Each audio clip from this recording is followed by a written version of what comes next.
మధ్యాహ్నం ఎండ ఎంతో తీక్షణంగా ఉంది. విజయవాడ గ్రీష్మ ఋతువు అప్పుడే తన అధికారం నెలకొల్పుకోవడానికి తాపత్రయపడుతున్నట్లుగా ఉంది. 4 కుటుంబాలు కాపురముంటున్న ఆవరణ అది. ఒక వాటాలో ఏది మాట్లాడినా రెండో భాగం వరకు వినిపిస్తుంది. ఆఖరి వాటాలో ఏది మాట్లాడినా రెండో భాగం వరకు వినిపిస్తుంది. ఆఖరి వాటాలో 14 సంవత్సరాల కుర్రాడు మూలుగుతున్నాడు. అదే గదిలో కిటికీ దగ్గర కుర్చీలో కూర్చుని పసుపు నీలం రంగుల కలయికతో వైర్ బ్యాగ్ని చక్కా అల్లుతుంది ఒక అమ్మాయి. ఎవరి కోసమో చూస్తున్నట్లుగా వీధివైపు మాటిమాటికి చూస్తున్న ఆ అమ్మాయి మూలుగు వినిపించగానే మంచం వైపు తిరిగింది.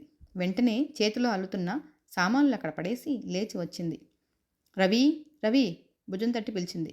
మంచంలో సొమ్మసిల్లినట్లుగా పడుకుని ఉన్న కుర్రాడు నీరసంగా కళ్ళు తెరిచాడు. గిరిజక్క దీనంగా చూశాడు. ఏమిట్రా? ఏమిటోగా ఉంది, చాలా భయం వేస్తుంది చేతులు చాస్తూ అన్నాడు. గిరిజ చప్పున మంచం మీద కూర్చుంది. రవి ముఖం నిండా చెమటలు అలుముకున్నాయి. మళ్ళీ గుండె నొప్పిగా ఉందా? తల మీద చేయి వేస్తూ అడిగింది. అవునన్నట్లుగా తల ఊపాడు.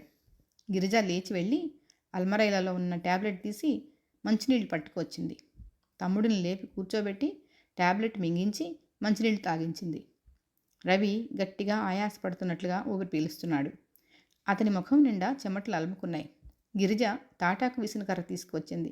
తమ్ముడి తలని వడిలోకి తీసుకుని మెల్లగా విసరసాగింది. కొద్దిసేపటికి అతనికి నొప్పి తగ్గినట్లుగా ముఖం ప్రశాంతంగా అయింది. పోస్టు వచ్చిందాక నీరసంగా అడిగాడు. లేదురా, ఇవాళ ఎందుకో ఆలస్యమైంది. పోస్ట్ మ్యాన్ వచ్చి వెళ్ళిపోయాడేమో. ఊహు, నేను అన్నం తిన్నప్పటి నుంచి ఆ కిటికీ దగ్గర కూర్చుని చూస్తూనే ఉన్నాను. ఇంతవరకు ఎంత డబ్బు వచ్చింది? 434 రూపాయలు. రవి పాలిపోయిన పెదవుల మీద చిరునవ్వు మెదిలింది. అయితే ఇంకా నీ ప్రకటన ఖర్చు కూడా రాలేదన్నమాట. నేను అప్పుడే చెప్పానా లేదా? ప్రకటనలు చదవగానే దానం చేసే తీరుబాటు శ్రద్ధ ఎవరికి ఉంటాయక్క? అలా అనకరా. ఏమిటో నాకైతే ఆ భగవంతుడు ఏదో రూపంలో తప్పకుండా మనకి సాయం చేస్తాడని నమ్మకం అనిపిస్తుంది. అదంతా ఒట్టి నీ భ్రమక్క. మధు వచ్చి వెళ్ళాడా? లేదు, ఇంటర్వ్యూ ఉందని చెప్పాడుగా. అక్కడి నుంచి ఇంకా రాలేదేమో. రవి గిరిజ చెయ్యి పట్టుకున్నాడు. అక్క, మధుమూర్తి చాలా మంచివాడు కదూ. మనం అడగకుండానే అన్నీ సాయం చేస్తాడు. అందుకని ఆ వరమ్మగారికి కోపం. మొన్న నేను ఒకసారి వాళ్ళ ఇంటికి వెళితే ఆవిడ నీకు మీ అక్కకి పని పాట లేదా, ఇల్లు పట్టుకొని తిరుగుతారు అంది. మధుని మా అక్క ఒక్కసారి వచ్చి వెళ్ళమంది అని చెప్పానో లేదో కళ్ళెర చేస్తూ నా మీదకి వచ్చింది.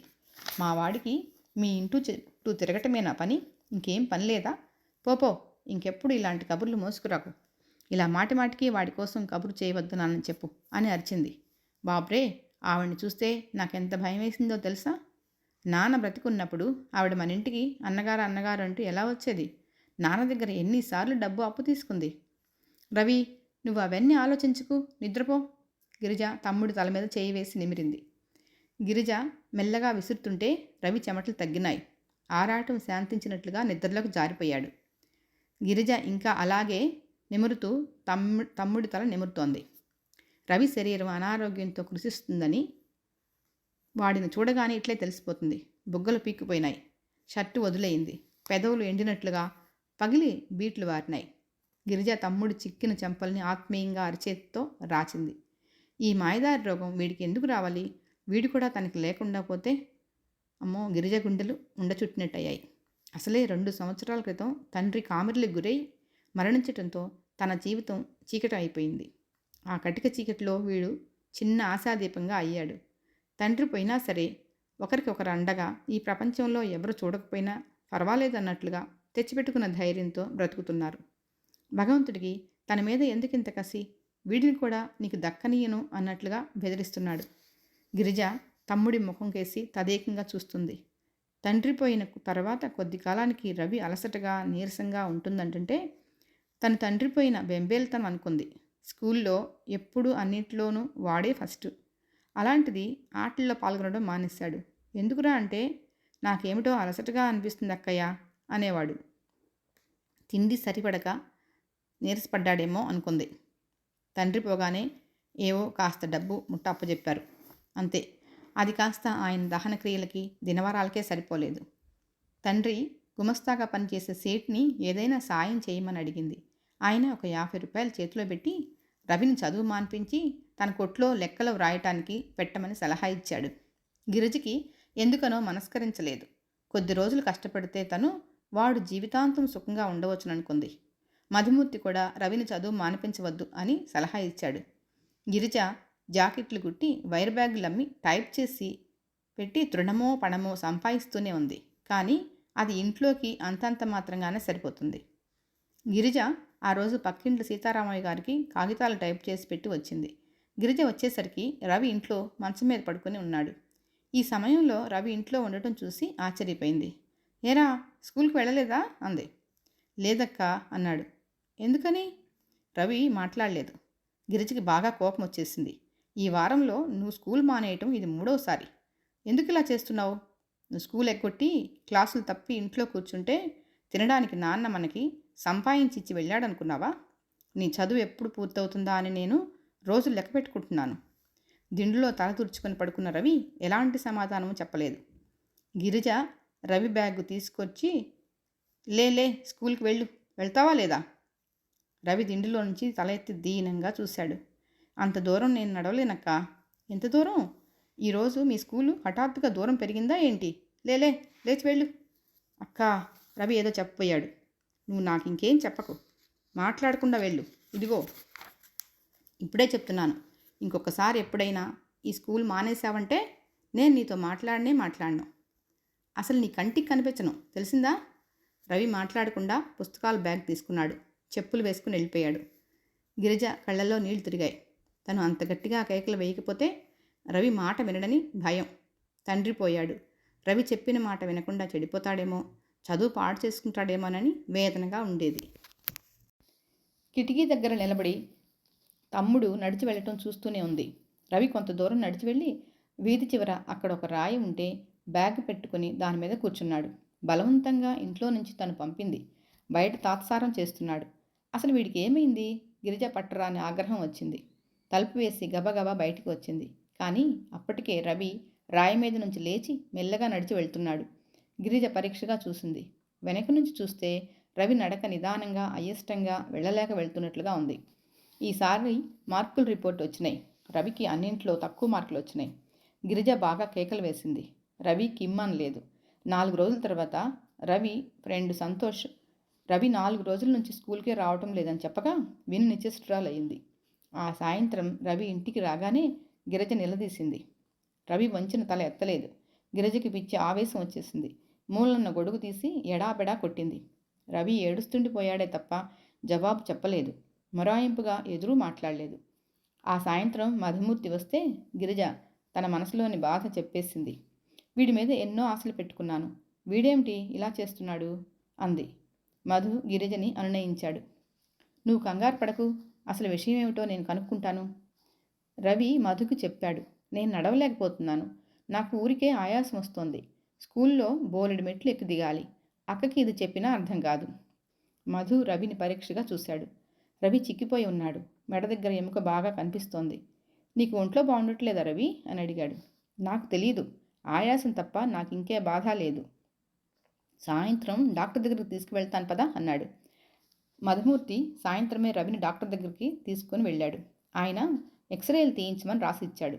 వీళ్ళ దగ్గరికి వెళ్తే ఇదే గొడవ అంటూ విసుక్కుంది గిరిజ. రవికి ఎక్స్రేలు తీయించారు. ఆ రోజు మధుమూర్తి రవిని వెంట పెట్టుకుని అవి తీసుకురావడానికి వెళ్ళాడు. గిరిజ సీతారామయ్య గారి కాగితాలు టైప్ చేస్తుంది.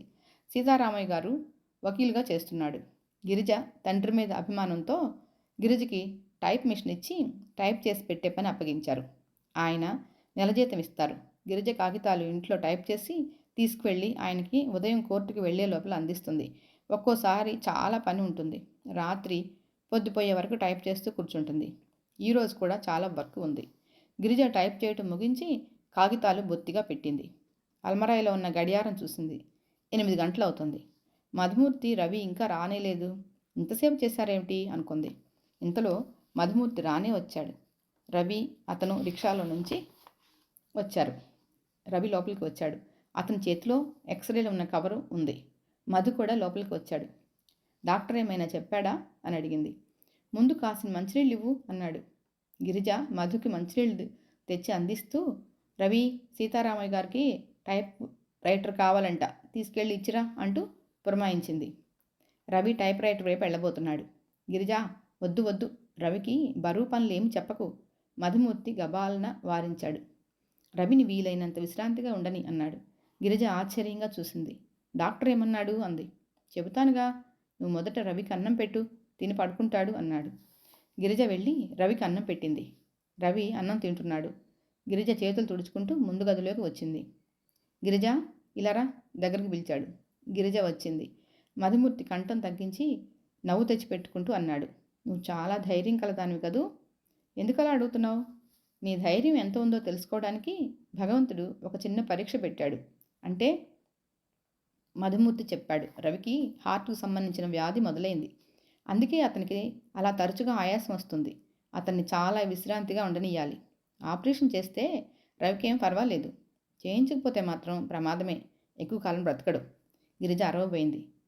మధుమూర్తి చప్పున నోరు మూశాడు. రవి వింటాడు, జాగ్రత్త. బెంబేలు పడిపోతాడు.